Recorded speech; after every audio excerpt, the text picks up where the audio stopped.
Puji Tuhan, semua sukacita di tempat ini, amin. Kita mau bawa hidup kita datang menyembah Allah kita yang kudus. Dia hadir di sini. Dia bertata di atas segala puji-pujian umat yang berseru kepadanya. Mari kita siapkan hati kita mau menyembah Allah kita yang hidup. Kami datang di hadapan-Mu Bapa. Kami bawa hidup kami sebagai pujian yang indah di hadapan Engkau. Kami bawa mazmur kami, alunan musik, irama lagu yang indah hanya bagi Allah, Bapa, Anak, Putra, dan Roh Kudus. Hari ini kami mau datang menyembah Engkau. Kami mau menyenangkan Engkau, Yesus. Hadirlah Tuhan di atas segala pujian dan penyembahan hidup kami, Yesus. Mari Yesus, Engkau hadir saat ini menikmati segala penyembahan kami, Yesus.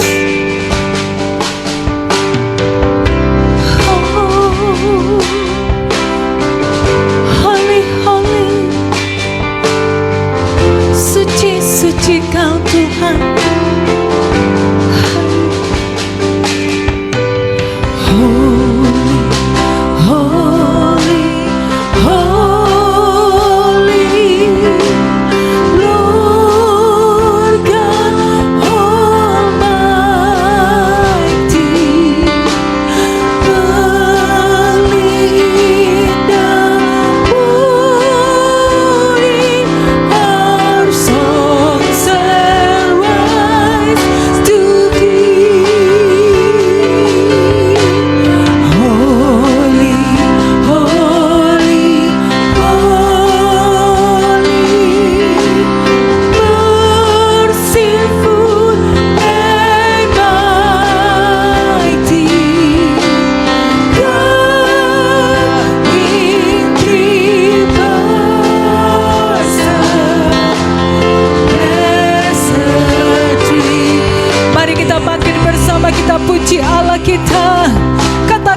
hidup kami di hadapan-Mu Tuhan. Terimalah penyembahan kami Yesus. Kami datang menyembah Engkau. Di nama Yesus Tuhan kami datang. Kuduslah nama-Mu. Yes Tuhan. Haleluya. Puji.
Ada sukacita tempat ini.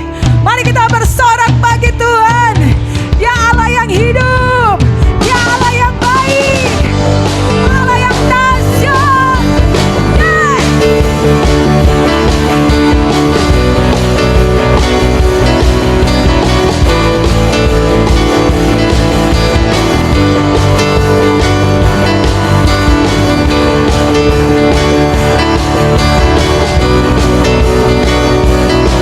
Kau batu karang yang teguh, kau batu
segala hormat dan kemuliaan. Amin.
Dalam hidup kami, hanya Engkau yang layak menerima segala pujian dan hormat.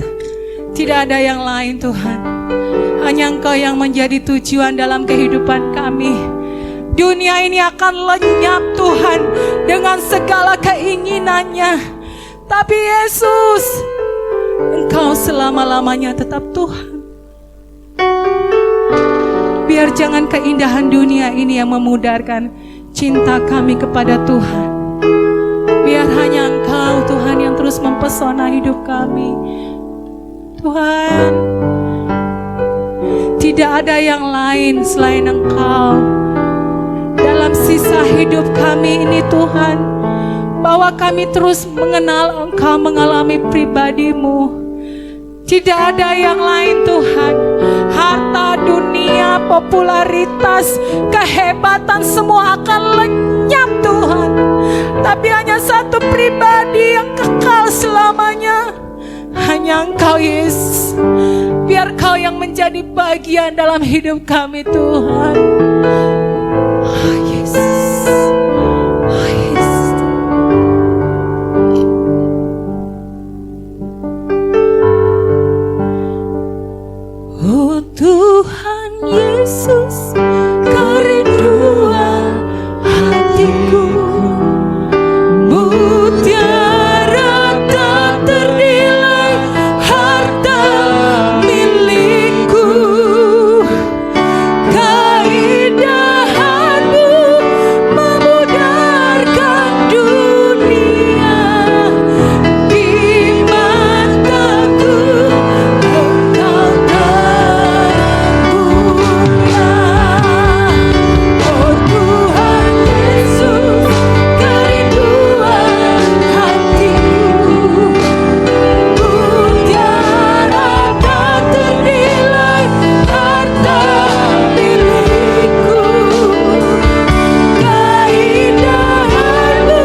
doa kita di hadapan Tuhan Yesus.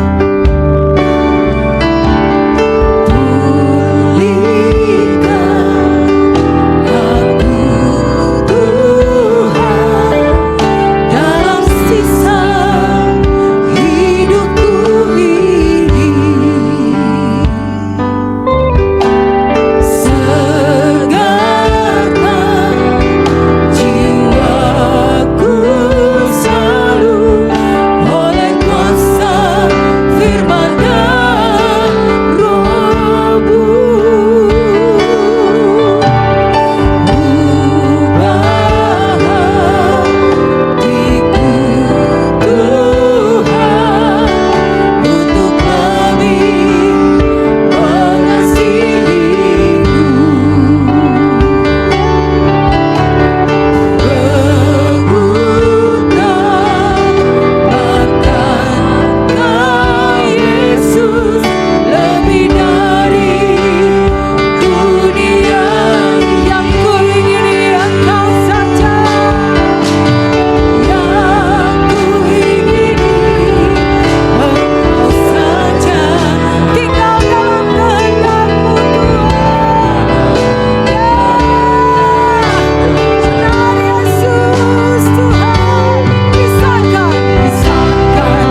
Terima kasih Tuhan, karena anugerah-Mu kami ada sampai saat ini. Karena kasih setia-Mu kami ada sampai saat ini. Buka mata kami untuk melihat betapa Engkau mengasihi kami. Buka mata kami untuk melihat bahwa Engkau ada bersama dengan kami. Amin.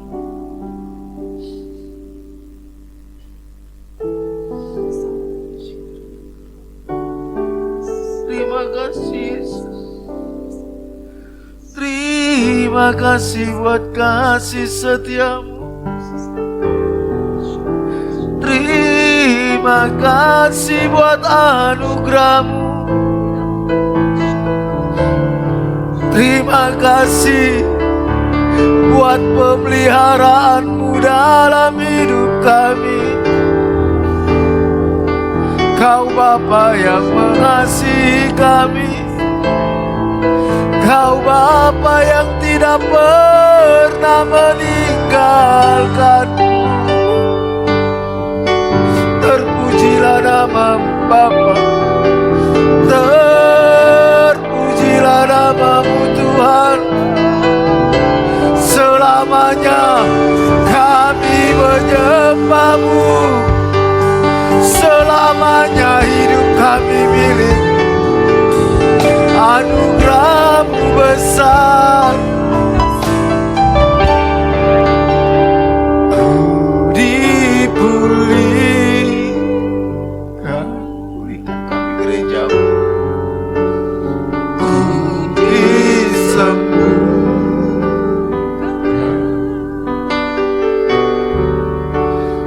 Ku percaya mujizat-Mu ku alami. Oh, oh, ku dipulihkan. Pulihkan kami umat-Mu Tuhan. Ku disembuhkan.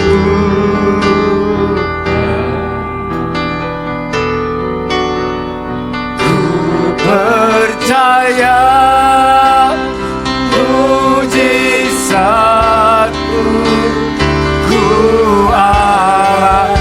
Ku dipulihkan. Oh, oh, ku dipulih. Ku disembuhkan. Ku disembuhkan. Percaya. Percaya mujizat-Mu ku alami. Oh, oh, ku dipulih. Ku disembuhkan. Ku disembuhkan.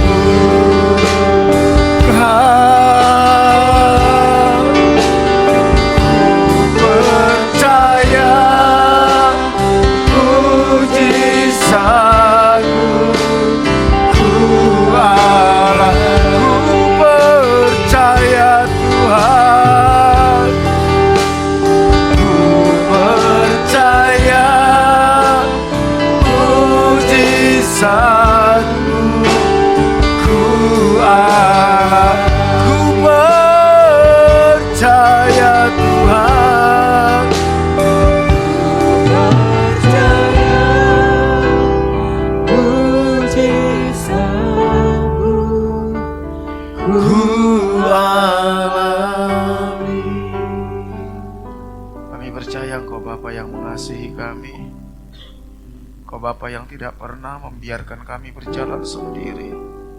Sekalipun kami dalam lembah kegelapan, kami tidak takut bahaya, karena gadamu dan tongkatmu itu yang menghibur kami.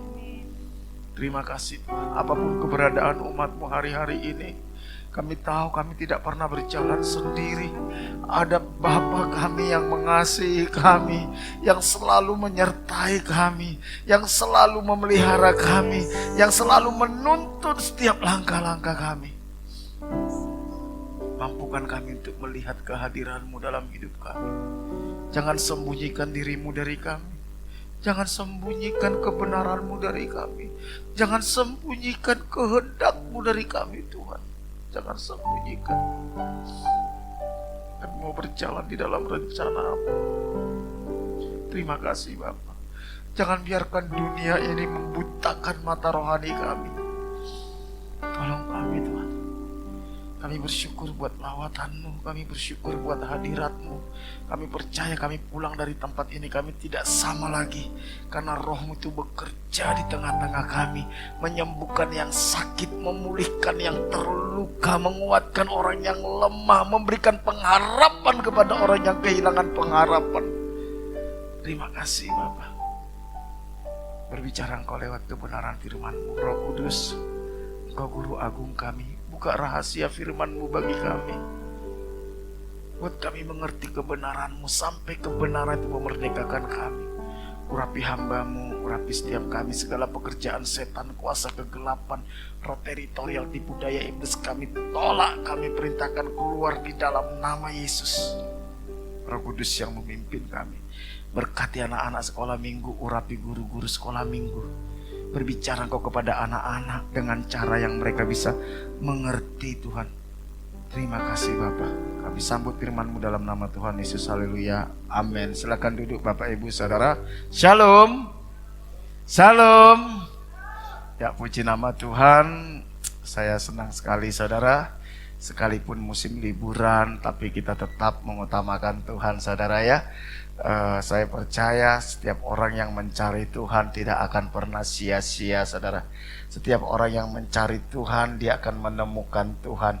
Carilah Tuhan selama ia berkenan untuk ditemui, Alkitab katakan Saudara. Bapak Ibu Saudaraku yang dikasihi Tuhan, saya ingin membahas pagi hari ini sebuah tema yang tidak mudah tapi tidak terlalu sulit juga Saudara. Asal kita mau membuka hati dan kita mau mengerti kehendak Tuhan, kita akan melihat bahwa sebenarnya hidup kita ini kan sebenarnya bukan cuma dimensi fisik Saudara. Jadi ada alam fisik dan ada alam roh Saudara. Allah itu roh, siapa yang mau menyembah Dia harus menyembah di dalam roh dan kebenaran. Kebanyakan kita hanya melihat dari dimensi alam fisik Saudara. Karena memang itu kemampuan kita. Tapi tahukah Saudara bahwa ada dimensi alam roh dan Tuhan bekerja di sini dan kuasa kegelapan bekerja di sini. Apa yang terjadi di alam fisik itu sangat ditentukan oleh apa yang terjadi di alam roh.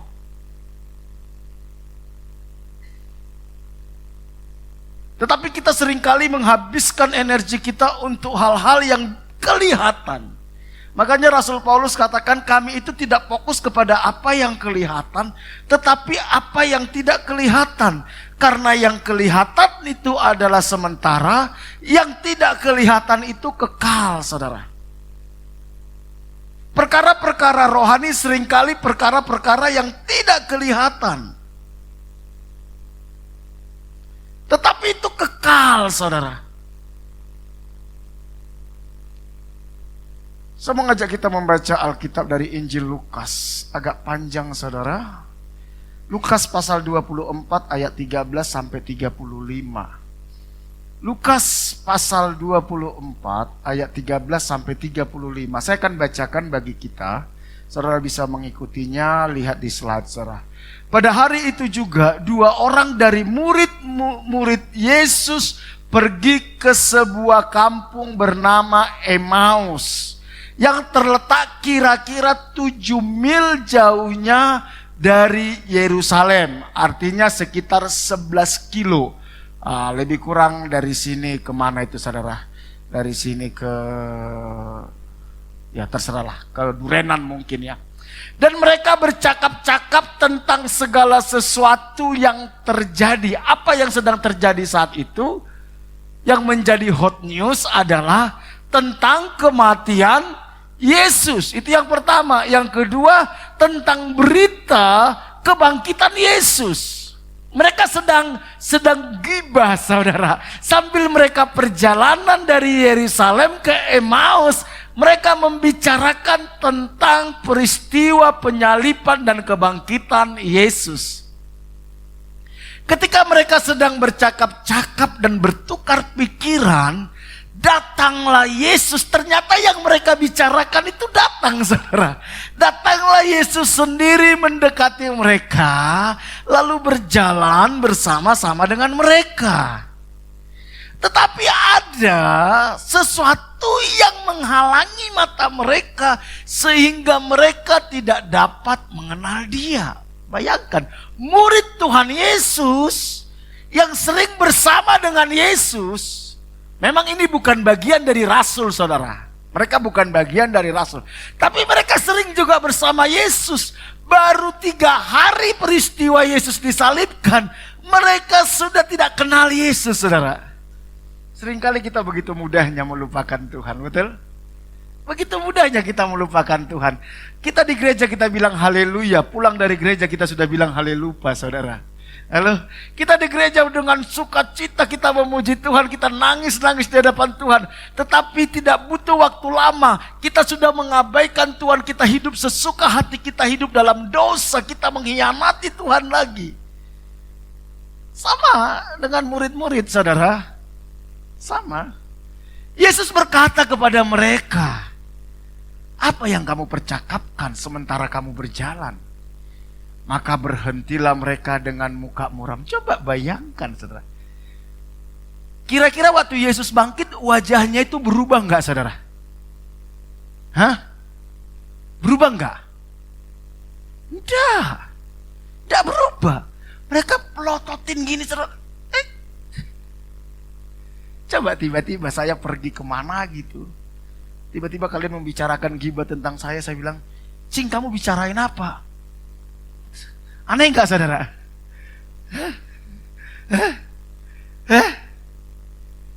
Mereka gak kenal loh Yesus. Oke. Tapi memang karena ada yang membutakan, menyelubungi. Nah, ini yang saya bilang perkara rohani itu, saudara. Seorang dari mereka yang namanya Kleopas, jadi bukan 12 rasul, saudara, menjawabnya, adakah engkau satu-satunya orang asing di Yerusalem yang tidak tahu apa yang terjadi di situ pada hari-hari belakangan ini? Dia bilang, lu gak tahu ya apa yang terjadi? Masa kamu satu-satunya orang asing di sini? Katanya kepada mereka, apakah itu? Oh, Yesus pura-pura tanya, saudara, apakah itu? Jawab mereka, apa yang terjadi dengan Yesus orang Nazaret? Dia adalah seorang nabi. Nah, lihat, mereka melihat Yesus sebagai apa, saudara? Nabi. Perhatikan, banyak orang Kristen melihat Yesus itu hanya sekedar nabi. Mereka tidak mampu melihat Yesus Tuhan. Siapa Yesus bagi kita? Apakah dia cuma sekedar penyembuh? Apakah dia cuma sekedar pembuat mujizat? Nabi bisa lakukan itu. Apakah dia cuma sekedar memberita kebenaran? Nabi bisa lakukan itu. Mampukah kita melihat bahwa Yesus itu adalah Tuhan, Kurios, pemilik hidup kita, yang berkuasa atas hidup kita, yang berdaulat atas hidup kita, di mana hidup kita ini harus tunduk total kepada Dia. Tidak sedikit saya temukan orang Kristen, mereka tidak mampu melihat Yesus sebagai Tuhan. Mereka hanya mampu melihat Yesus sebagai nabi. Buktinya apa? Mereka tidak mampu melihat Yesus sebagai Tuhan. Mereka tidak pernah memperlakukan Yesus sebagai Tuhan. Kalau kita memperlakukan Yesus sebagai Tuhan, kita punya hati yang menghormati Dia. Kita punya hati yang tunduk kepada Dia. Kita punya hati yang melakukan yang terbaik bagi Dia. Kita punya hati yang betul-betul percaya kepada Dia. Tapi murid-murid katakan gini, saudara. Apa yang telah terjadi dengan Yesus orang Nazaret? Dia adalah seorang nabi yang berkuasa dalam pekerjaan dan perkataan di hadapan Allah dan di hadapan seluruh bangsa kami. Mereka hanya mampu melihat Yesus sebagai nabi yang berkuasa buat mujizat, yang berkuasa di dalam perkataan, saudara. Bukankah ini yang kita lakukan seringkali? Kita hanya butuh Yesus sebagai pembuat mujizat. Tetapi imam-imam kepala dan pemimpin-pemimpin kami telah menyerahkan dia untuk dihukum mati dan mereka telah menyalibkannya. Padahal, ini menarik saudara ya, ayat 21. Padahal kami dahulu mengharapkan bahwa dialah yang datang untuk membebaskan bangsa kami. Tetapi sementara itu telah lewat 3 hari sejak semuanya itu terjadi. Ternyata para murid ini mengikuti Yesus bukan karena mereka rindu kerajaan Allah. Mereka punya perspektif yang salah tentang Yesus. Yesus datang ingin membawa kerajaan Allah. Tetapi dalam pikiran mereka, Yesus datang membawa kerajaan dunia. Mereka berpikir, semoga Yesus ini tampil sebagai sosok seorang pahlawan. Seperti Raja Daud yang akan mengalahkan kerajaan Romawi. Yang akan menyingkirkan penjajahan Romawi. Dan dia akan menjadi raja di bumi. Dan kami merdeka dari penjajahan Romawi. Berapa banyak dari kita mengharapkan Yesus hanya ingin memerdekakan kita dari perkara-perkara duniawi. Dari sakit penyakit, dari kemiskinan, dari penindasan. Padahal Yesus datang memerdekakan kita dari belenggu dosa. Ingin membawa kita menjadi warga kerajaan sorga. Makanya ketika mereka temukan bahwa Yesus mati di salib, mereka kecewa, saudara. Ketika diberitakan bahwa Yesus bangkit, mereka nggak percaya, saudara. Karena mereka punya perspektif yang berbeda dengan tujuan kedatangan Tuhan. Pagi hari ini, apa tujuan kita mencari Yesus? Apakah hanya sekedar supaya kita bisa lepas dari masalah kita? Kita bisa sembuh dari sakit penyakit kita?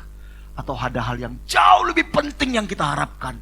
Yaitu supaya rohani saya ini dimerdekakan dari belenggu dosa. Supaya rohani saya ini dimerdekakan dari ikatan-ikatan dosa. Dari belenggu kuasa kegelapan. Dan saya bisa menjadi layak menjadi warga kerajaan sorga. Selama kita datang sama Tuhan hanya untuk perkara-perkara duniawi, percayalah, cepat atau lambat, saudara dan saya pasti kecewa sama Tuhan. Pasti kecewa. Kita lanjut, saudara. Ayat 22. Tetapi beberapa perempuan dari kalangan kami telah mengejutkan kami. Pagi-pagi buta mereka telah pergi ke kubur dan tidak menemukan mayatnya. Lalu mereka datang dengan berita bahwa telah kelihatan kepada mereka malaikat-malaikat yang mengatakan bahwa ia bangkit. Bahkan ketika malaikat ngomong bahwa Yesus bangkit, mereka pun tidak percaya. Dan beberapa teman kami telah pergi ke kubur itu dan mendapati bahwa memang benar yang dikatakan perempuan-perempuan itu. Tetapi dia tidak mereka lihat. Lalu Yesus berkata kepada mereka, "Hai kamu orang bodoh, betapa lambannya hatimu sehingga kamu tidak percaya segala sesuatu yang telah dikatakan para nabi. Bukankah Mesias harus menderita semua itu untuk masuk ke dalam kemuliaannya?" Lalu ia menjelaskan kepada mereka apa yang tertulis tentang dia dalam seluruh kitab suci, mulai dari kitab-kitab Musa dan segala kitab nabi-nabi. Jadi Yesus mulai ngotbahin mereka, ngejelasin kepada mereka tentang nubuatan-nubuatan tentang Yesus yang dituliskan oleh mulai kitab Musa sampai nabi-nabi, saudara. Mereka mendekati kampung yang mereka tuju. Lalu berarti setelah perjalanan 11 kilo, saudara. 11 kilo itu kalau jalan kaki itu kira-kira berapa menit, saudara ya? Kalau 1 menit itu sekitar 1 kilo itu lebih kurang 5 menit, saudara. Ya tinggal kalikan, saudara ya. Mereka mendekati kampung yang mereka tuju. Lalu ia berbuat seolah-olah hendak meneruskan perjalanan. Tetapi mereka sangat mendesaknya, katanya, tinggallah bersama-sama dengan kami, sebab hari telah menjelang malam dan matahari hampir terbenam. Lalu masuklah ia untuk tinggal bersama-sama dengan mereka. Waktu ia duduk makan dengan mereka, ia mengambil roti, mengucap berkat, lalu memecah-mecahkannya. Dibawa mereka kepada memori apa, saudara? Malam perjamuan, dan memberikannya kepada mereka. Ketika itu, lihat, terbukalah mata mereka dan mereka pun mengenal dia, tetapi ia lenyap dari tengah-tengah mereka. Jadi mereka ajak Yesus masuk ke rumah, mereka bagi-bagi roti, Yesus lakukan seperti waktu malam perjamuan, baru mereka sadar, oh ternyata ini Yesus. Tapi begitu mereka sadar, Yesus sudah hilang, saudara. Wah, menarik, saudara ya. Kalau kita hadir di situ itu keren, saudara. Keren itu, saudara. Saya coba kita bayangkan kalau saudara ada di situ.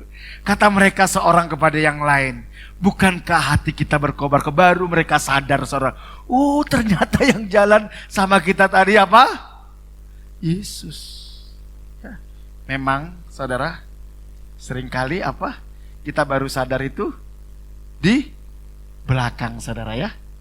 Kalau sadarnya di depan, katanya kalau sadarnya di depan itu menyesal di depan, kalau menyesal itu di belakang. Kalau di depan itu apa katanya? Pendaftaran, saudara ya. Kata mereka seorang kepada yang lain, bukankah hati kita berkobar-kobar ketika ia berbicara dengan kita di tengah jalan dan ketika ia menerangkan kitab suci kepada kita? Lalu bangunlah mereka dan terus kembali ke Yerusalem. Di situ mereka mendapati ke-11 murid itu. Baru mereka ketemu dengan Rasul, saudara. Mereka sedang berkumpul bersama-sama dengan teman-teman mereka. Kata mereka itu, sesungguhnya Tuhan telah bangkit. Wah, baru mereka dengan pede bilang, Tuhan telah bangkit, dan menampakkan diri kepada Simon. Lalu kedua orang itu pun menceritakan apa yang terjadi di tengah jalan dan bagaimana mereka mengenal dia pada waktu ia memecahkan roti. Saudara yang dikasihi Tuhan, saya sudah jelaskan tadi latar belakangnya nih. Ya, ketika Paskah atau ketika kebangkitan Tuhan, 2 murid Tuhan Yesus, Kleopas dan temannya, sedang dalam perjalanan dari Yerusalem ke Emmaus. Itu lebih kurang 11 km, saudara. Di tengah-tengah perjalanan mereka diskusi gibah tentang Yesus, saudara. Ya, peristiwa penyaliban. Mereka berbicara tentang hal-hal yang rohani. Bagus gak, saudara? Bagus. Mereka bicara tentang hal-hal yang rohani. Tiba-tiba Yesus hadir di tengah-tengah mereka. Tapi celakanya mereka gak tahu bahwa yang mereka bicarakan itu ada di tengah-tengah mereka. Saya coba renungkan ini, saudara ya. Saya coba renungkan. Perhatikan. Orang yang omongannya rohani dan aktif terlibat kegiatan rohani belum tentu mengenal Tuhan dengan benar. Belum tentu. Kurang aktif apa mereka bersama dengan Yesus? 3,5 tahun mungkin mereka ikut Yesus. Yang mereka bicarakan perkara-perkara rohani. Tetapi mereka nggak tahu kalau ada Yesus di tengah-tengah mereka. Mereka nggak mengenal Yesus. Saya curiga kita ini bisa aktif pelayanan, aktif ke gereja, kemana-mana ngomong tentang firman, tapi pertanyaannya, apakah kita sungguh-sungguh mengenal Tuhan? Berbicara mengenal, itu bukan cuma sekedar kognitif, tapi kita alami Tuhan dalam hidup kita. Kita alami Tuhan dalam hidup kita. Bukan cuma sekedar tahu tentang Tuhan.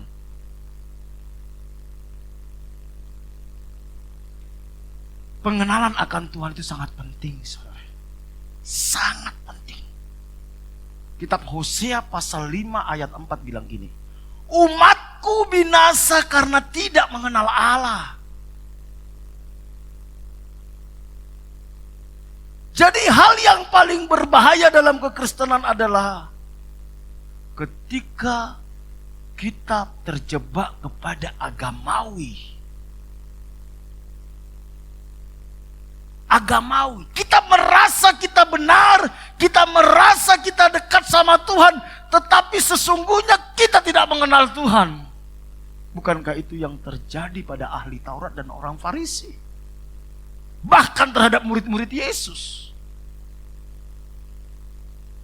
Umatku binasa, Alkitab katakan, bukan karena mereka berzina, bukan karena mereka hidup dalam dosa, karena tidak mengenal Allah. Kenapa mereka tidak mengenal Allah? Nanti kita lihat. Karena engkau menolak pengenalan itu. Kita nggak mau mengenal Dia. Kita lebih tertarik mengenal jenis-jenis handphone. Kita lebih tertarik mengenal jenis-jenis mobil daripada mengenal Tuhan. Karena engkau yang menolak pengenalan itu, maka aku menolak engkau menjadi imamku. Alkitab katakan kita ini imamat yang rajani. Kita diproyeksikan menjadi imamat yang rajani. Kita Petrus. Tapi Tuhan tolak karena tidak mengenal. Kenapa tidak mengenal? Karena tidak mau mengenal. Apa buktinya kita nggak mau mengenal Tuhan? Sederhana. Sederhana. Seberapa cinta saudara kepada firman Tuhan. Seberapa ingin saudara mengerti kehendak Tuhan dalam hidupmu. Itulah kadar pengenalan kita akan Tuhan. Dan karena engkau melupakan pengajaranku, kata Tuhan, pengajaran Allahmu, maka aku juga akan melupakan anak-anakmu. Jadi ketika kita tidak mengenal Tuhan, bukan cuma Tuhan tolak kita menjadi imam, Tuhan lupakan anak-anak kita. Makanya jangan heran saudara kalau kita lihat ada orang ya, anak-anaknya berantakan saudara. Karena Tuhan lupakan. Karena orang tuanya gak punya kerinduan mengenal Tuhan. Bagi orang-orang tua, jangan harapkan banyak Tuhan berperkara terhadap anakmu kalau engkau tidak tertarik sama Tuhan. Karena engkau melupakan pengajaranku, kata Tuhan, aku lupakan anak-anakmu.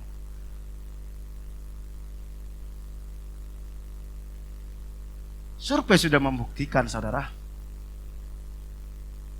tentang kehidupan Jonathan Edwards sama siapa? Max Jukes. Jonathan Edwards seorang yang mencintai Tuhan, dia seorang penginjil yang mengasihi Tuhan. Yang satu angkatan dengan dia ada yang namanya Max Jukes. Ternyata setelah diteliti keturunannya saudara, waduh, anaknya Jonathan Edwards saudara, ada yang profesor, ada yang rektor, ada yang jadi pengacara, ada yang menjadi tentara di Amerika, ada yang jadi dosen, bahkan ada yang menjadi wakil presiden saudara. Tetapi anaknya Max Jukes saudara, semua kalau enggak perampok lah, pemabuk lah, pelacur lah, dan mereka merugikan negara miliaran dolar saudara. Makanya Daud pernah bilang gini, dahulu aku muda, sekarang aku sudah menjadi tua, Tapi tidak pernah kulihat orang benar ditinggalkan dan anak cucunya meminta-minta roti. Ketika kita orang tua benar di hadapan Tuhan, ketika kita orang tua sungguh-sungguh mengenal Tuhan dan mengasihi Tuhan, yang Tuhan jamin bukan cuma hidup kita, tapi anak cucu kita dijamin oleh Tuhan. Penting pengenalan akan Tuhan, saudara. Penting sekali. Bersyukurlah saudara kalau hari ini saudara menjadi bagian dari orang-orang yang mengenal Tuhan. Bersyukur. Orang-orang yang rindu mengenal Tuhan. Orang-orang yang rindu mengasihi Tuhan. Yang Tuhan jamin bukan nanti hidup kita, tapi anak cucu kita. Bagi anak-anak, kalau engkau berhasil hari ini, itu bukan karena hebatmu. Bisa jadi itu karena doa orang tuamu, saudara. Jadi jangan sombong kalau kita berhasil. Jangan sombong. Begitu orang tuamu menangis karena kelakuanmu, waduh, itu menjadi kutuk dalam hidupmu, saudara. Jadi kutuk.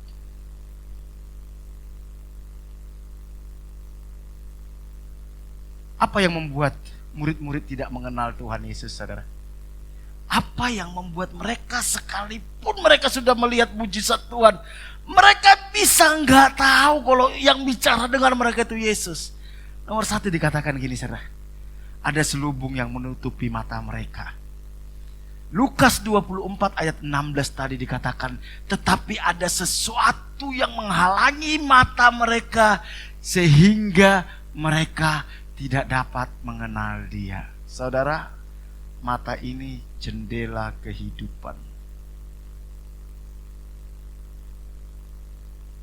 Kalau matamu selalu engkau arahkan kepada perkara-perkara duniawi, engkau tidak akan mampu melihat perkara-perkara rohani. Makanya jangan heran kalau kita lihat ada orang ya menganggap enteng perkara-perkara rohani. Karena matanya dibutakan, saudara. Kenapa sampai dibutakan? Karena memang dia tidak tertarik perkara-perkara rohani. Jadi iblis belenggu dia.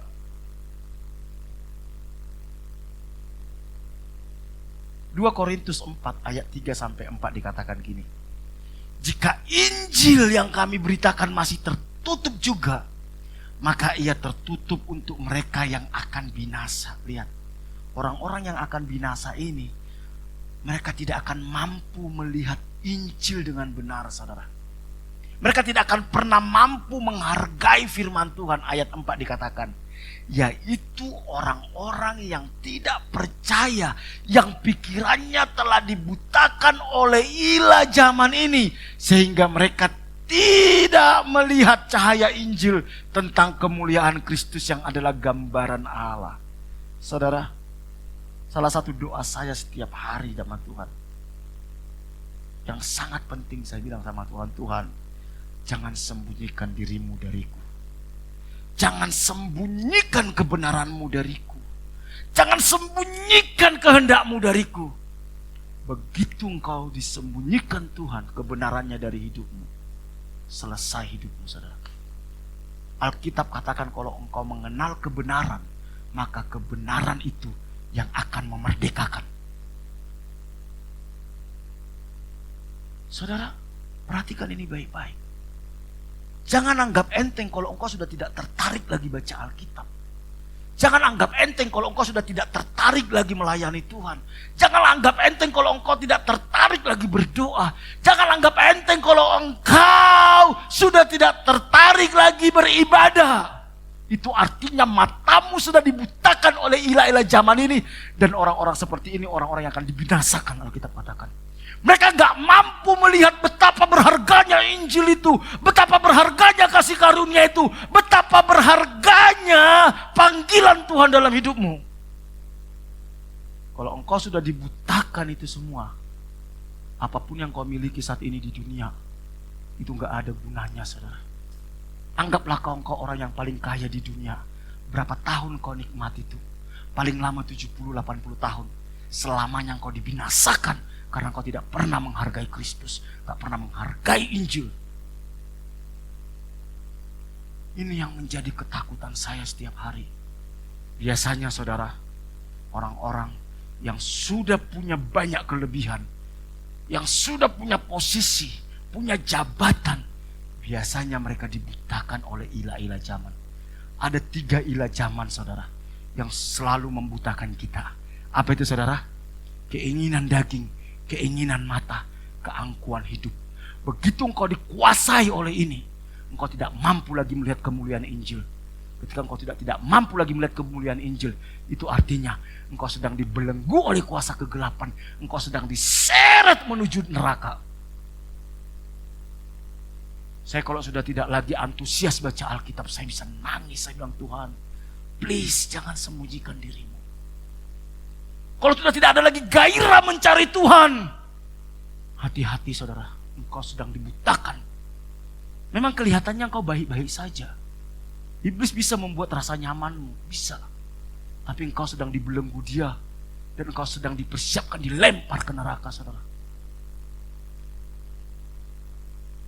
Dan tidak sedikit saya lihat orang Kristen sebenarnya sudah dibutakan oleh iblis, oleh ilah-ilah zaman ini.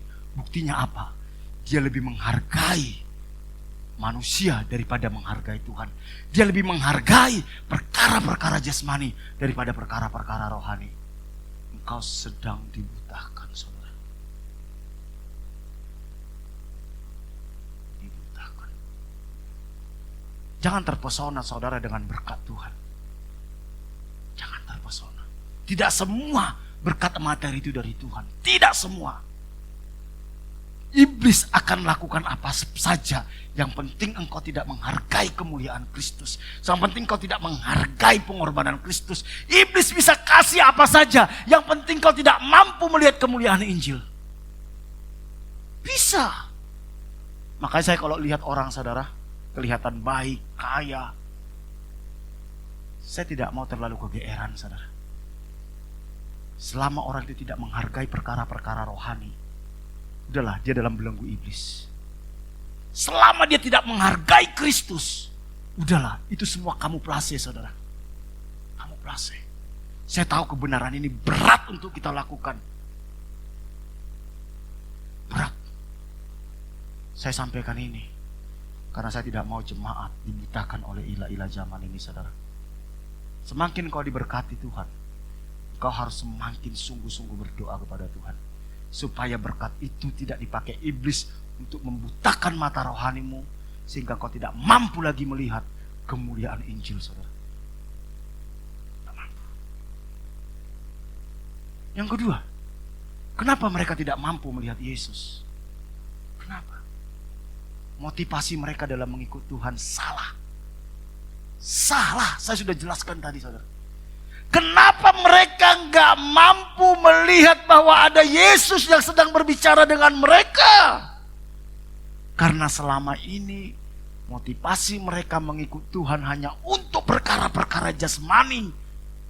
Mereka nggak peduli sebenarnya perkara-perkara rohani. Mereka nggak peduli apa maunya Tuhan. Mereka hanya peduli dengan maunya mereka. Lukas 24 ayat 21 dikatakan, padahal kami dahulu berharap, lihat apa pengharapan mereka ikut Tuhan, bahwa dialah yang datang untuk membebaskan bangsa Israel. Tetapi sementara itu telah lewat 3 hari sejak semuanya itu. Mereka berpikir Yesus ini akan tampil sebagai pahlawan seperti Raja Daud, seperti siapa lagi, saudara, seperti Simpson yang waktu dia mengalahkan Filistin, sehingga mereka dimerdekakan dari penjajahan Romawi. Semua yang mereka pikirkan tentang Tuhan hanyalah urusan duniawi. Ternyata yang mereka harapkan Yesus akan membebaskan mereka dari penjajahan Romawi, saudara, harus mati sebagai orang yang terkutuk, disalibkan. Waduh, kecewa mereka. Berapa banyak engkau kecewa sama Tuhan karena engkau berharap Tuhan ingin menyembuhkan engkau, tapi engkau tidak sembuh-sembuh. Berapa banyak orang kecewa sama Tuhan karena engkau pingin Tuhan berkati engkau sampai kaya raya, ternyata engkau tidak kaya raya. Berapa banyak orang kecewa sama Tuhan karena dia pingin Tuhan berikan dia jodoh, tapi sampai sekarang dia tidak menemukan jodoh. Akhirnya dia marah sama Tuhan, kecewa sama Tuhan. Saudara, mengikut Tuhan bukan untuk itu. Kalaupun itu Tuhan kasih, Alkitab katakan itu semua apa saudara? Tambahan, bonus, bukan tujuan. Tujuannya adalah kerajaan Allah. Apa itu kerajaan Allah? Hidup dalam kebenaran, damai sejahtera, dan sukacita oleh Roh Kudus. Hal kerajaan sorga bukan masalah makan dan minum, tetapi kebenaran. Bagaimana kita hidup di dalam kebenaran Kristus. Bagaimana kita hidup di dalam damai sejahtera yang daripada Tuhan, bukan damai sejahtera yang dari dunia. Bagaimana kita hidup dengan sukacita karena Roh Kudus, bukan sukacita karena dapat bonus, bukan sukacita karena dapat THR, bukan sukacita karena dapat jodoh, tapi sukacita karena Roh Kudus. Itu yang Tuhan ingin berikan kepada kita. Dan kalau engkau sudah masuk ke dalam level ini saudara, tidak ada satupun yang bisa mengalihkan engkau dari panggilan Tuhan. Saya suka lagu tadi. Oh Tuhan Yesus, kerinduan hatiku, mutiara tak ternilai, harta milikku. Keindahanmu memudarkan dunia di mataku. Engkau segalanya. Saudara, sejauh mana kemuliaan Kristus itu membuat engkau tidak silau lagi dengan kemuliaan dunia. Kalau engkau sudah bisa mengalami kemuliaan Kristus, dunia itu sampah, kata Rasul Paulus. Semua kuanggap sampah. Hanya orang-orang rendahan yang menghargai sampah.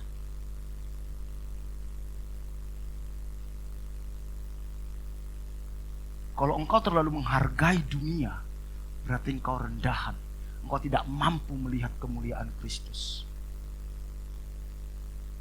Ketika saya renungkan ini, saya bilang, Tuhan, bawa saya ke sana. Bawa saya terpesona hanya kepada Tuhan, sampai dunia ini tidak lagi tertarik, saudara. Kalaupun Tuhan kasih, itu tidak menentukan, oh itu menentukan keberhargaan kita, tidak. Kalau itu ada, ya udah kita pakai untuk melayani Tuhan, untuk memberkati sesama. Bukan itu membuat kalau saya punya ini saya merasa lebih hebat, saya merasa lebih berharga, saya merasa lebih terhormat. Ketika engkau jadikan dunia membuat engkau merasa lebih terhormat, engkau menghina Kristus.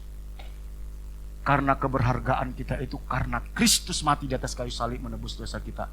Itu keberhargaan kita. Pagi hari ini, mari kita cek saudara, motivasi kita. Apa motivasimu ikut Tuhan? Saya pun setiap hari mengoreksi saudara. Saya tiap hari, sampai saya nangis di hadapan Tuhan. Saya bilang, Tuhan tolong saya. Jangan sampai saya ditipu oleh pikiran saya. Jangan saya sampai ditipu oleh kesombongan saya. Jangan sampai saya ditipu oleh hawa nafsu saya. Begitu engkau tertipu, engkau gak mampu melihat kemuliaan Injil. Selesai hidupmu saudara. Hidupmu hanya perjalanan menuju kebinasaan. Motivasi itu penting. Yang ketiga, kenapa mereka tidak bisa mengenal Yesus saudara? Mereka gak percaya firman Tuhan. Gak percaya. Lukas pasal 24 ayat 25 sampai 27 dikatakan, lalu ia berkata kepada mereka, hai kamu orang bodoh. Orang yang tidak percaya firman itu orang bodoh. Katakan kiri kananmu, bro, kalau kau gak suka firman kau orang bodoh, bilang. Mau kau IP-mu 4,0, engkau bodoh, bilang. Kalau engkau tidak percaya firman.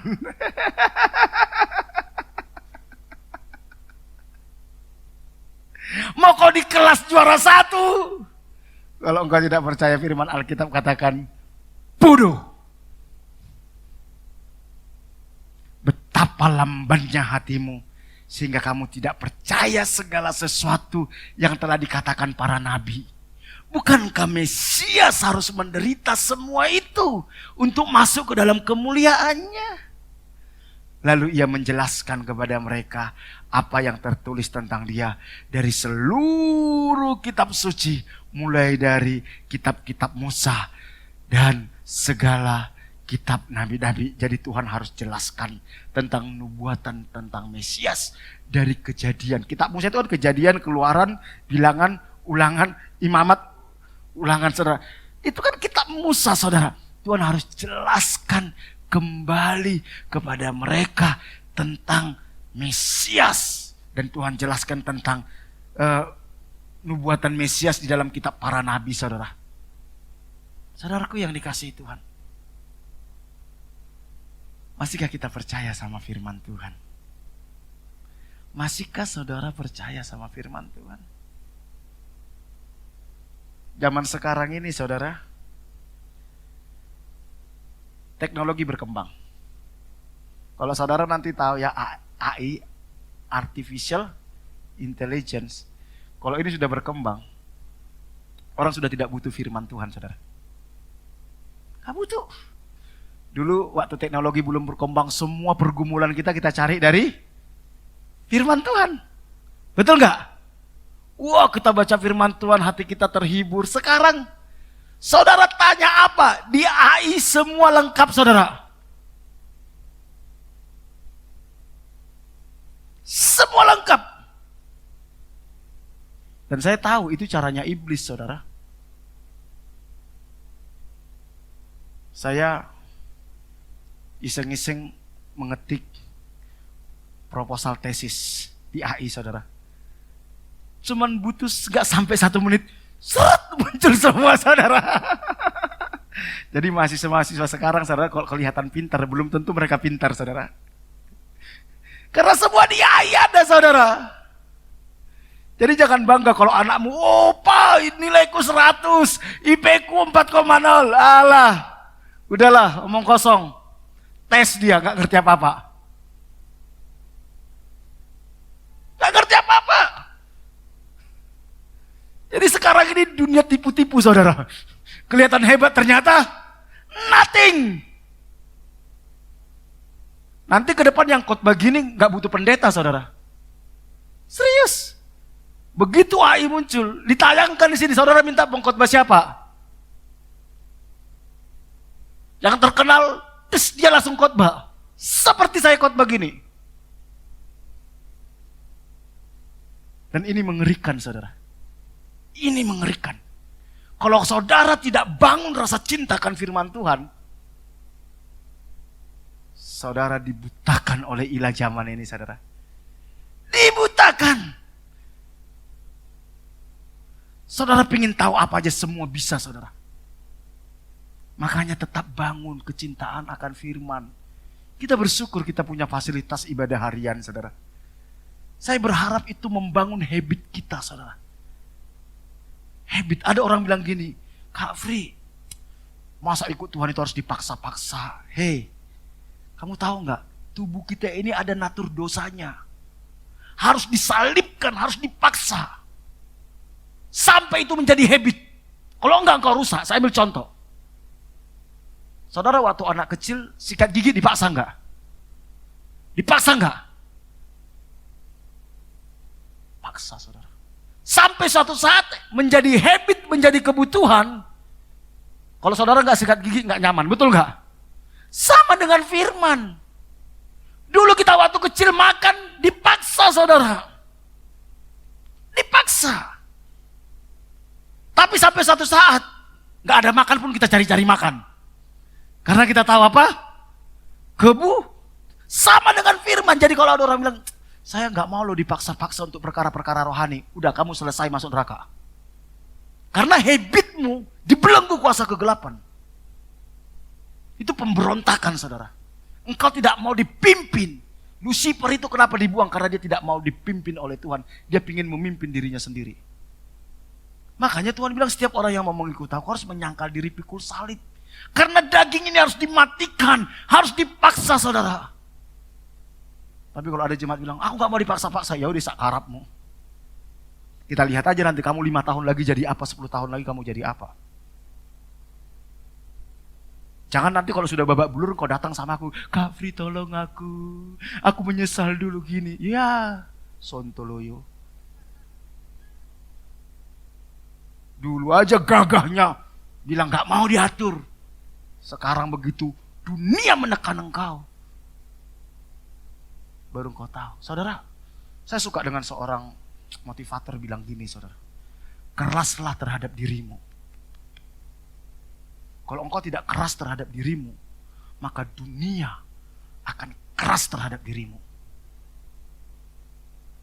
Keraslah terhadap diri kita. Karena kalau engkau tidak keras terhadap dirimu, iblis akan jauh lebih keras nanti menekan engkau, saudara. Anak saya didik, saudara. Kadang saya bentak Gaby, saudara. Kadang saya nggak tega. Kadang mamanya bilang, jangan kasar-kasar sama anak saya. Anak sama anak dia bilang. Saya bilang, di luar sana itu banyak orang yang jauh lebih kasar nanti akan dihadapi. Kalau dia tidak terbiasa ngadapin di rumah, dia memble di luar, saya bilang. Memble di luar. Saudara tahu, begitu engkau keluar dari rumah, keluar dari gereja, iblis itu berusaha menghancurkan hidupmu. Lewat apa saja. Lewat pergaulan, lewat hobi, lewat teman, lewat pacar. Kalau engkau tidak punya kepekaan rohani, engkau dibutakan ilah zaman, masuk engkau dalam perangkapnya. Masuk, saudara. Anak-anakmu didik, saudara. Didik. Yang terakhir, kenapa mereka tidak bisa mengenal Yesus? Mereka mengabaikan hati nuraninya mereka. Conscience, hati nurani. Saudara tahu, hati nurani ini merupakan perwakilan Tuhan. Saya percaya kalau engkau sedang jatuh dalam dosa, engkau butuh waktu untuk menaklukkan hati nuranimu. Kalau sampai engkau jatuh dalam dosa, bilang, gak tahu tiba-tiba saya jatuh dalam dosa, itu omong kosong. Pasti sebelum engkau jatuh dalam dosa, hati nuranimu sudah berbicara. Jangan nak, jangan. Tuhan gak suka. Tapi engkau lawan itu, akhirnya engkau jatuh dalam dosa.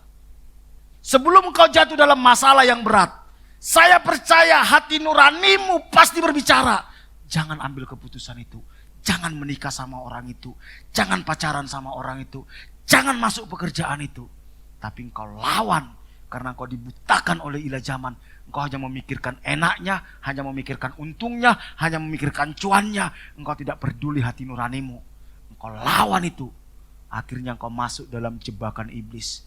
Setelah engkau masuk dalam jebakan iblis, engkau teriak-teriak. Saudara, coba kita lihat murid-murid.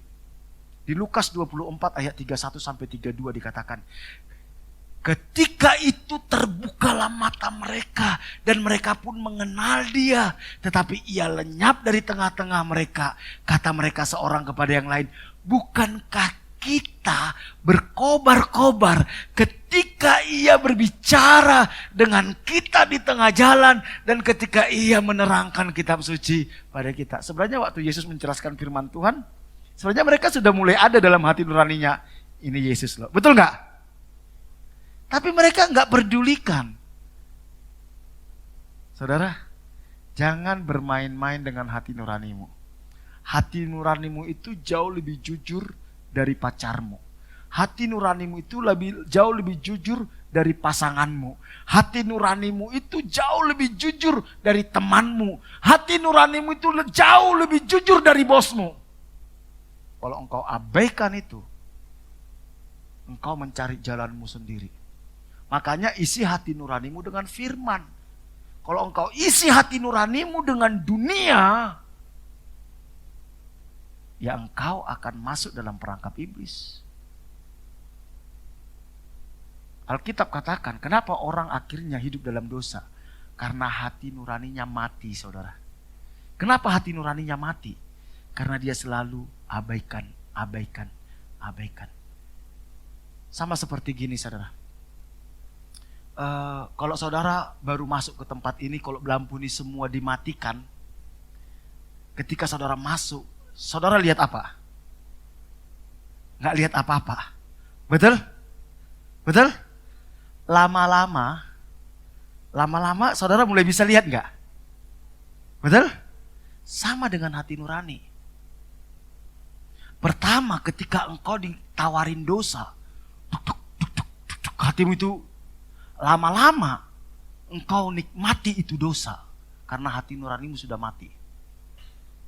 Jadi kalau ada orang hidup dalam dosa dan menikmati dosa itu, bukan Tuhan tidak sayang sama dia, bukan Tuhan tidak peduli sama dia, tapi karena dia mematikan hati nuraninya, saudara. Dan orang kayak gini, mau kita omongin apapun firman Tuhan, gak masuk di akalnya, saudara. Dia hanya butuh kerendahan hati, menyadari kebobrokannya, pemberontakannya, dan dia minta anugerah Tuhan. Makanya saudara perhatikan, orang yang dulunya pernah ikut Tuhan ya, ikut Tuhan, melayani Tuhan, begitu dia meninggalkan Tuhan, itu jauh lebih jahat dari sebelum dia ikut Tuhan. Kenapa? Karena hati nuraninya sudah mati. Begitu hati nuraninya mati, dia dikendalikan oleh iblis, saudara. Daud, begitu dia matikan hati nuraninya, saudara.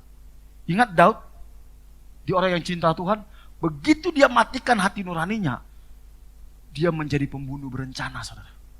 Awal mulanya apa? Cuman inceng-inceng Batseba mandi. Mungkin ketika dia lihat Batseba mandi, saudara, Roh Kudus sudah bilang dalam hatinya, Ut, hati-hati lo Ut. Gak peduli dia, semakin dia pelototin. Akhirnya muncul rancangan jahat, saudara. Apa rancangan jahat? Dia atur strategi supaya dia bisa meniduri Batseba. Hati nuraninya ketika dia mau meniduri Batseba, pasti Tuhan berbicara, Daud, jangan, kamu raja, istrimu sudah ada loh.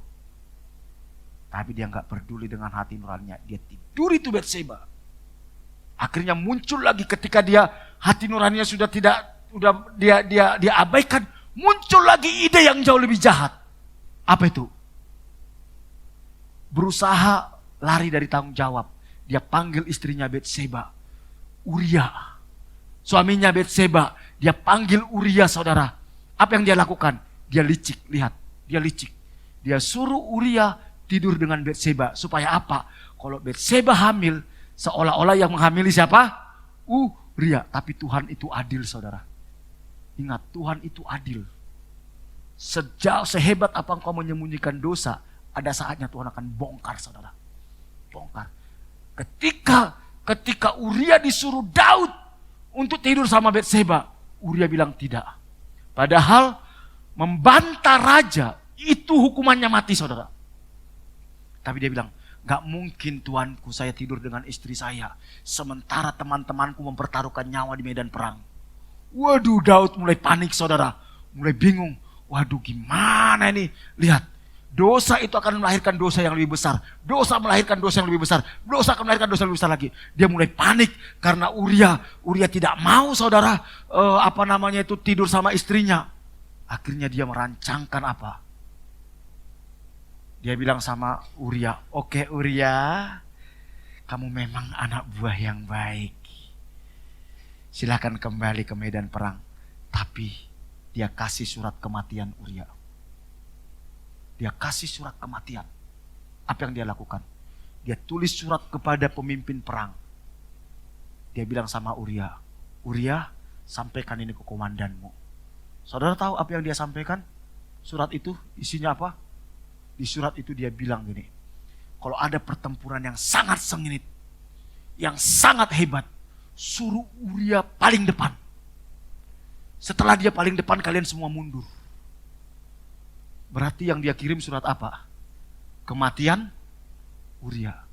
Jadi rasa hormatnya Uria kepada Daud dibalas dengan surat kematian, saudara. Wah, akhirnya Uria mati. Uria mati. Selesai masalah?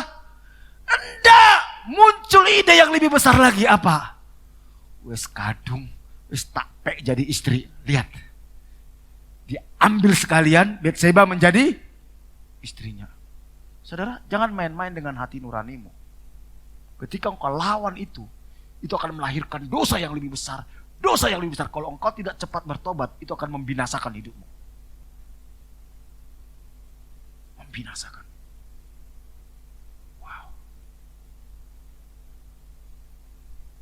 Bagaimana kita lepas dari selubung rohani, saudara? Supaya kita bisa melihat hidup ini dari perspektif yang benar. Saudara, hidup ini sebenarnya cuman masalah bagaimana saudara melihat. Saya tadi malam ngomong-ngomong sama Daniel, sama anak-anak saudara. Saya bilang sama mereka, kalian tahu nggak? Sukses itu sebenarnya nggak sulit, saya bilang. Sukses itu tidak sulit. Sukses itu kemampuan saudara melihat peluang. Sukses itu cuma masalah kemampuan saudara melihat peluang. Karena sukses itu rumusnya adalah kesiapan ketemu dengan momentum engkau sukses. Kalau engkau siap dan engkau tahu momentum apa sekarang yang sedang terjadi, engkau sukses. Makanya jangan heran 3 tahun yang lalu ada orang yang miskin. Sekarang dia tiba-tiba jadi kaya raya. Karena dia bisa melihat peluang dari media sosial. Dari TikTok. Semua itu cuma masalah melihat. Sekarang bagaimana kita bisa melihat perkara-perkara rohani. Supaya engkau hidup berkemenangan. Supaya engkau bisa melihat rencana Tuhan dalam hidupmu. Supaya engkau masuk dalam perkara-perkara yang Tuhan sediakan. Selubung itu harus dilepaskan dari mata kita, saudara.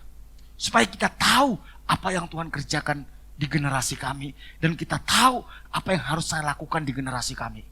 Ketika engkau bisa melihat itu, maka hidupmu akan produktif, hidupmu akan berhasil, hidupmu akan bahagia, dan engkau akan dipakai Tuhan.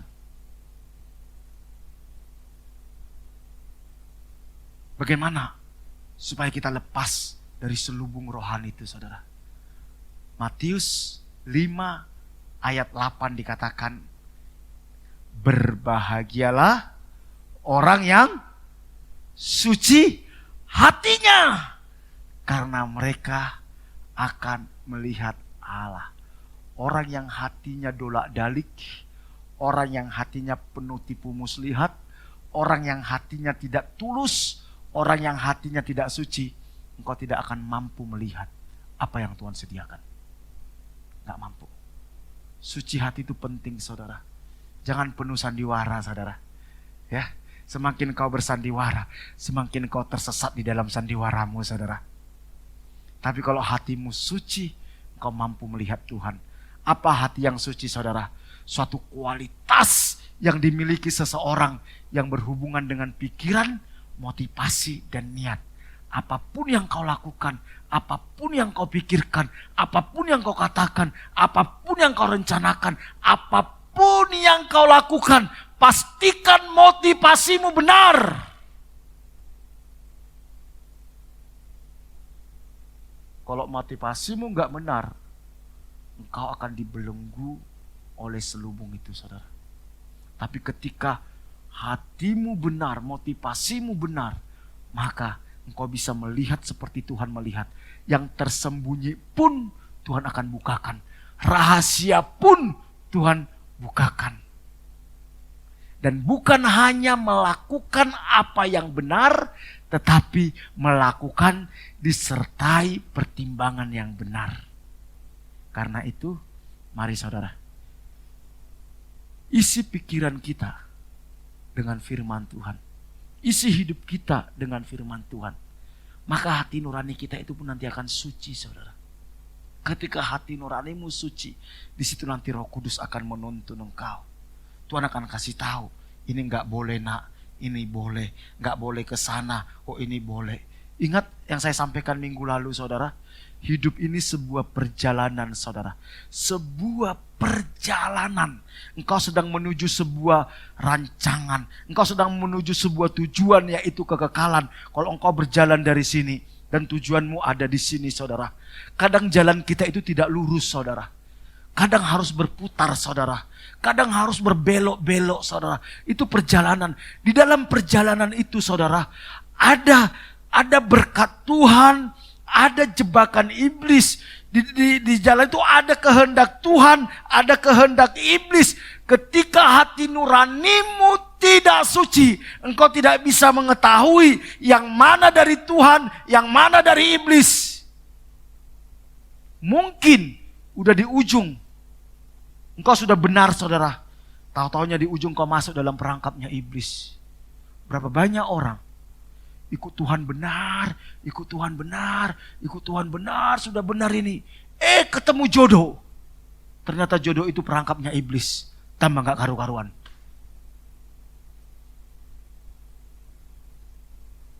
Udah ikut benar, ikut Tuhan benar. Ketemu teman. Mantan pacar pisan.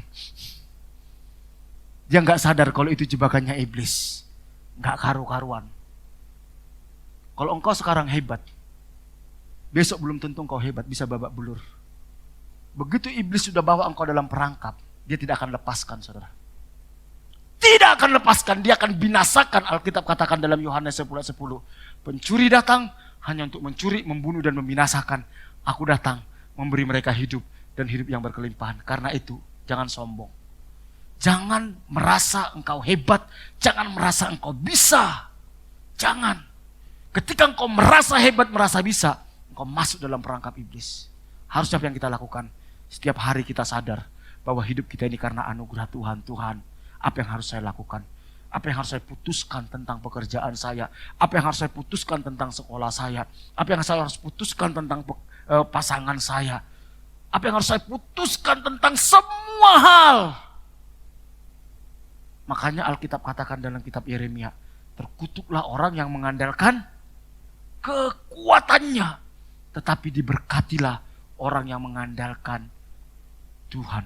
Ketika engkau mengandalkan kekuatanmu, itu kesempatan bagi iblis untuk membawa engkau masuk dalam perangkap. Terkutuk itu artinya dihukum, saudara. Engkau akan masuk dalam hukumannya iblis dan hidupmu selesai. Tuhan mau kita berkemenangan. Saya selalu meminta sama Tuhan, Tuhan mampukan saya melihat segala sesuatu seperti Tuhan Yesus melihatnya. Tuhan, mampukan aku meresponi segala sesuatu seperti Tuhan Yesus meresponinya. Biar pikiran, perasaan, kehendak Kristus memerintah dalam pikiran, perasaan, kehendakku. Setiap hari saya berdoa seperti itu, saudara. Itu pun masih sering masuk dalam perangkap iblis, saudara. Saya kadang lihat orang ya, kalau dia nggak sungguh-sungguh cari Tuhan, udahlah, kelihatan dia enak sekarang. Masalah waktu, dia masuk dalam perangkap itu, saudara. Kiranya biar kebenaran ini mencalikan mata rohani kita, saudara. Hidup ini sebuah perjalanan, saudara. Jangan bangga dengan apa yang saudara capai sekarang. Perjalanan masih panjang. Di depan ini ada banyak berkat Tuhan. Di depan ada banyak jebakan iblis. Minta mata rohani kita yang benar, hati yang suci, supaya selubung itu dibutakan dari mata kita. Saya selalu ingatkan kepada anak-anak muda, untuk masalah iman jangan main-main, saudara. Untuk masalah pekerjaan jangan main-main. Doakan sungguh-sungguh. Bila perlu berpuasa. Untuk pasangan hidup jangan main-main. Engkau salah memilih salah satu dari tiga ini, saudara. Engkau menciptakan neraka dalam hidupmu. Menciptakan neraka. Berapa banyak orang belum masuk neraka, sudah hidup di dalam neraka, saudara. Halo? Berapa banyak? Karena apa? Karena kesombonganmu. Engkau memutuskan dengan akalmu. Engkau tidak meminta petunjuknya Tuhan. Siapa yang mau disalahkan? Tuhan? Pasanganmu? Pekerjaanmu? Gak bisa, itu keputusanmu. Tanggung. Minta anugerah Tuhan. Supaya engkau bisa melalui semuanya itu. Dan dibawa kembali ke jalan yang benar. Mari kita berdoa. Kita bangkit berdiri yuk. Oh Tuhan Yesus, kerinduan hatiku. Mutiara tak ternilai, harta milikku. Keindahanmu memudarkan dunia. Di mataku Engkau termenung. Oh Tuhan Yesus, oh Tuhan Yesus, kerinduan hatiku. Mutiara tak ternilai, harta milikku. Keindahanmu memudarkan dunia. Di mataku Engkau termenung. Oh Tuhan Yesus.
Untuk kami bisa melihat segala sesuatu seperti Tuhan Yesus melihat. Untuk kami bisa meresponi segala sesuatu seperti Tuhan Yesus meresponi. Jangan sembunyikan dirimu dari kami, jangan sembunyikan kebenaranmu dari kami, jangan sembunyikan hadiratmu dari kami, jangan sembunyikan kehendakmu dari kami. Tolong kami Tuhan, kami ada karena anugerah Tuhan. Kami butuh penyertaan-Mu, kami butuh tuntunan-Mu. Jangan biarkan kesombongan kami menipu kami. Jangan biarkan keangkuhan kami menipu kami. Pulihkan kami Tuhan. Terima kasih buat firman-Mu. Materaikan firman-Mu Tuhan. Materaikan. Materaikan firman-Mu. Materaikan. Merdekakan kami lewat kebenaran-Mu ini. Terima kasih. Kami bersyukur. Hatiku rindu melihat kemuliaan-Mu. Hatiku rindu melihat curahan kuasa-Mu di kota tercinta, kotaku tulung aku.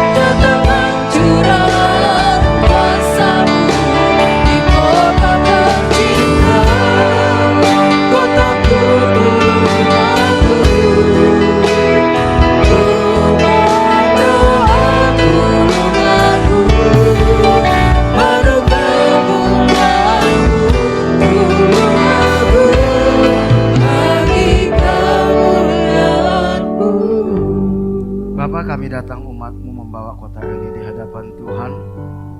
Kami tahu Engkau mengasihi kota ini, kami tahu Engkau mengasihi penduduk kota ini. Engkau mati di atas kayu salib menebus dosa penduduk kota ini. Tuhan, celikan mata rohani penduduk kota ini untuk bisa melihat keajaiban kasih karunia-Mu yang Kau sediakan di dalam Kristus Yesus, dan mereka menerima Engkau sebagai Tuhan dan Juru Selamat pribadi.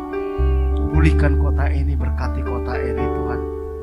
Berkati pemerintahan kota ini menjadi pemerintahan yang bersih, yang jujur.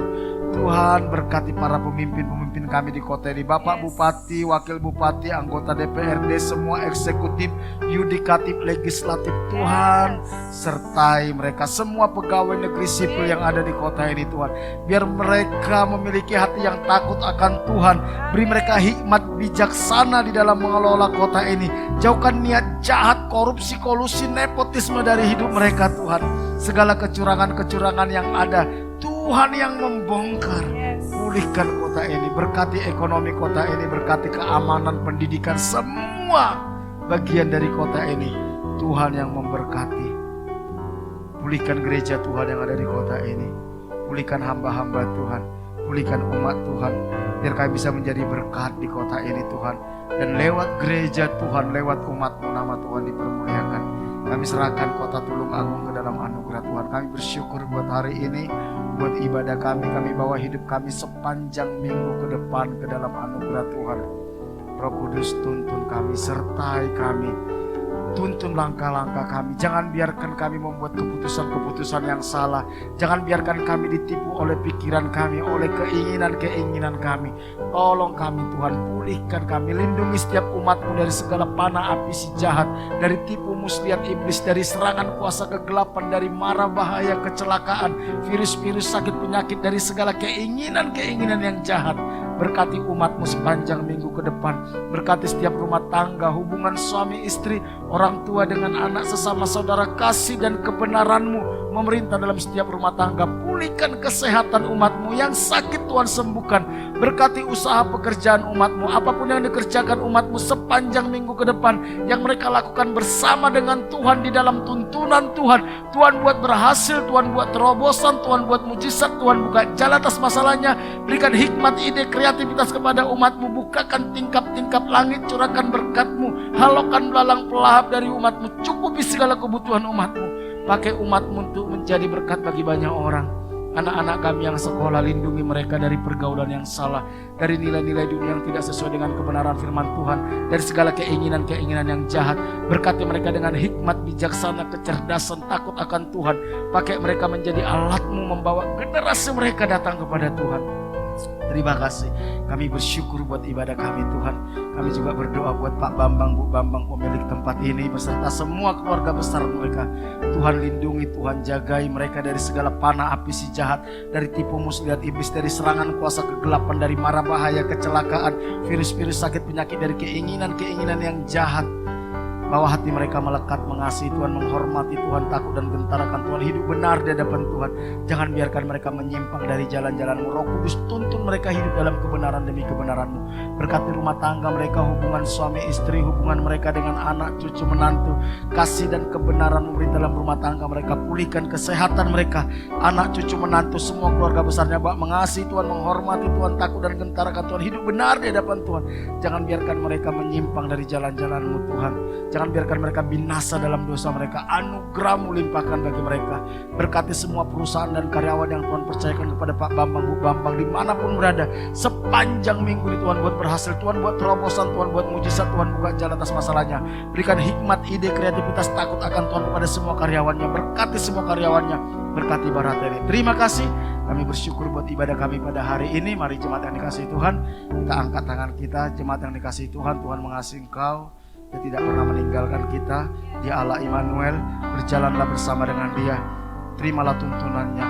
Izinkan Dia bekerja dalam hidup kita. Karena itu jangan takut. Pulanglah, terimalah berkat daripada Allah Bapa. Diberkatilah engkau pada waktu masuk, diberkatilah engkau pada waktu keluar, diberkatilah buah kandunganmu, diberkatilah adonanmu, diberkatilah bakulmu, diberkatilah hasil tanganmu. Apapun yang kau kerjakan dengan tanganmu, Tuhan akan buat berhasil.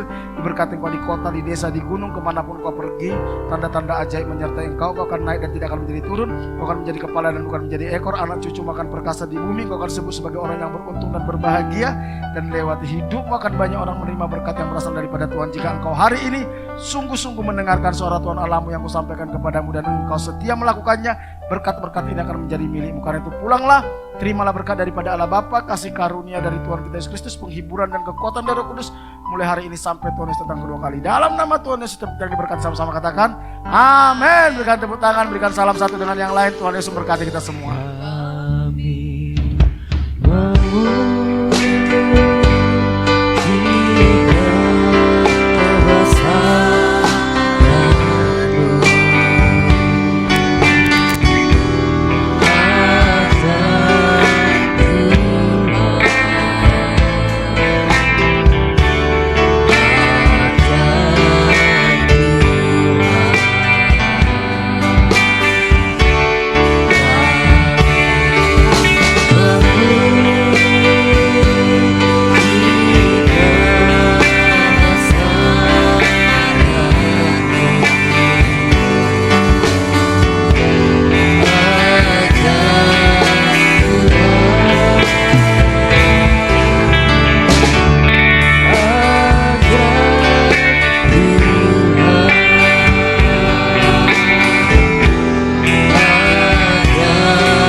Tuhan